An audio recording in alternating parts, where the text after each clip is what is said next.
Je lis du livre de Nombres, chapitre 21, verset 4, ce qui suit. Ils partirent de la montagne de Hor par le chemin de la mer Rouge pour tourner le pays d'Édom. Le peuple s'impatienta en route. Prions. Notre Seigneur et notre Dieu, nous te bénissons pour ta parole.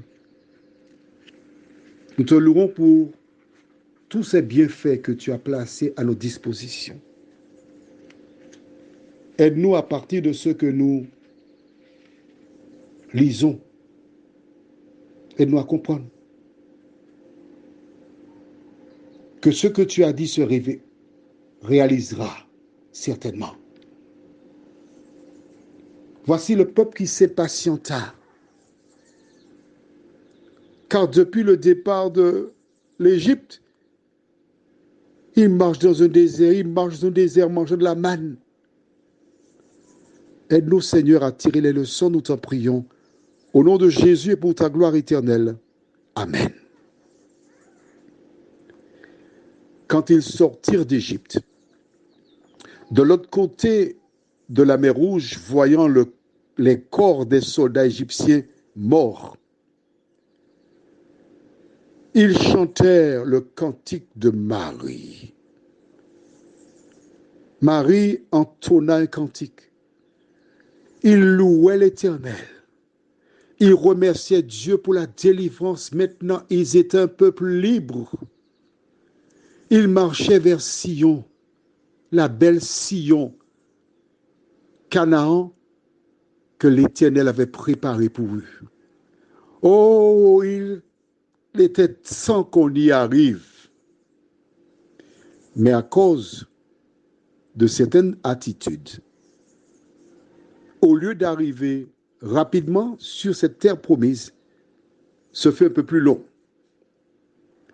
Et le verset du jour que nous venons de lire, dans Nombres 21, verset 4, la Bible déclare « Le peuple s'impatienta ».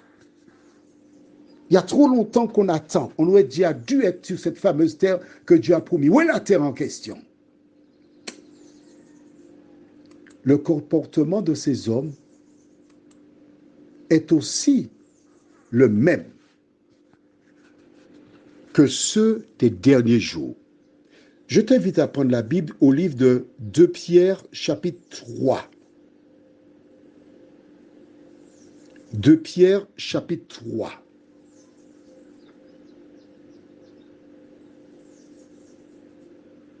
Alors, à la fin de la Bible, tu as Apocalypse. Devant Apocalypse, tu as Jude.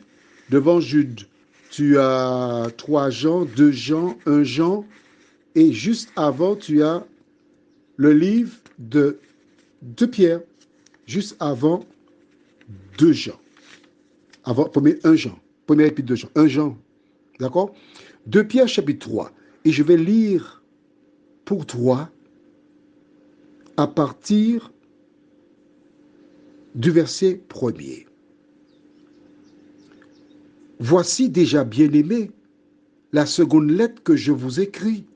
Dans l'une et dans l'autre, je cherche à éveiller par des avertissements votre saine intelligence, afin que vous vous souveniez des choses annoncées d'avance par les saints prophètes et du commandement du Seigneur et Sauveur enseigné par vos apôtres, sachant avant tout que, dans les derniers jours, il viendra des moqueurs avec leur raillerie, marchant selon leur propre convoitise et disant « Où est la promesse de son avènement ?»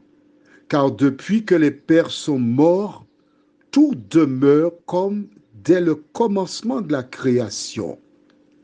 Ils veulent ignorer, en effet, que des cieux existèrent autrefois par la parole de Dieu, de même qu'une terre tirée de l'eau est formée au moyen de l'eau, et que par ces choses le monde d'alors périt, submergé par l'eau, tandis que par la même parole, les cieux et la terre d'à présent sont gardés et réservés pour le feu, pour le jour du jugement et de la ruine des hommes impies.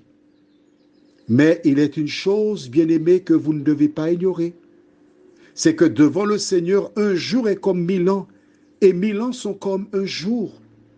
Le Seigneur ne tarde pas dans l'accomplissement de la promesse, comme quelques-uns le croient, mais il use de patience envers vous, ne voulant pas qu'aucun périsse, mais voulant que tous arrivent à la repentance.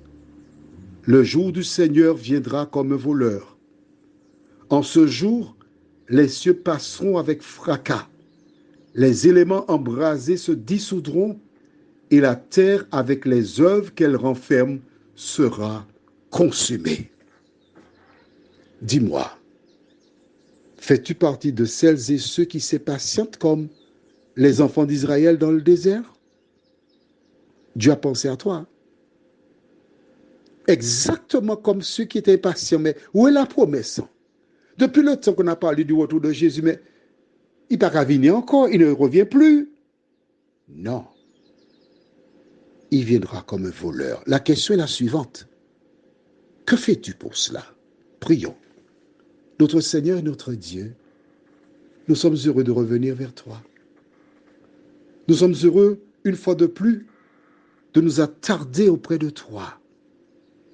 Car près de Jésus se trouve le seul asile de la race humaine. Près de Jésus se trouve la seule porte, l'issue de secours. Merci pour ta parole, Seigneur.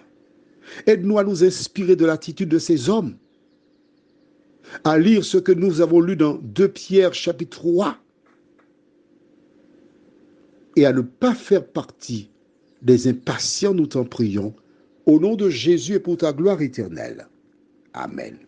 Je te souhaite une bonne journée.